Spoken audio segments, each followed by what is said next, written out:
One of the great churches of the period is St. Michael's in Hildesheim. And what we see is a church made up of a mass of really cubes and cylinders. It reminds me of a church that could be built out of those old wooden blocks that some of us played with as kids, where the rectangle was blue and the square was red, maybe the other way around, and there was a triangle and cylinders, and you could probably build it from those basic forms. It's a rather austere structure with a double apse. So in other words, we have this apse here coming from the crossing. Here's the transept. Here's the apse, and then we have another apse built off of it. And Bernward in 993 becomes abbot of Hildesheim. This was a monastery. He's smart, ambitious, and eventually will be canonized in the 12th century. In other words, made a saint. He is responsible for its construction. Interestingly, he goes to Rome to study art and architecture, including the use of the lost wax method for casting bronze. And what we see is this from the exterior, very simple church in terms of form, composition, but keep in mind, this is a massive church compared to what had been built up to that point.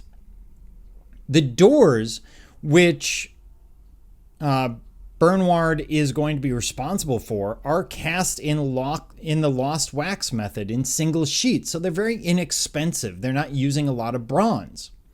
And he's credited for the iconographic program. In other words, for the images that are used. And what we see are images that are from the Old and New Testament, visually paired because one leads to the other. This is this very common belief at the time that the Old Testament leads to the New Testament in a very specific way, that you can pair up these ideas. So here on the left, we see a depiction of God finding Adam and Eve having eaten the fruit of the forbidden tree.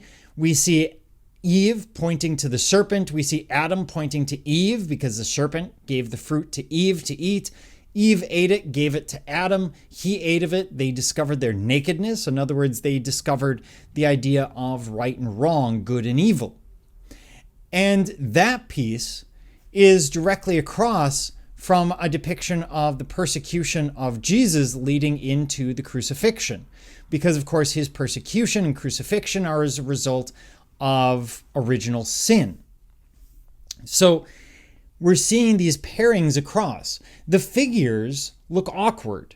We have unusual proportions. Of course, the artist isn't looking at a model that wouldn't be appropriate for the time. Instead, the artist is sort of depicting the human form as they imagine it.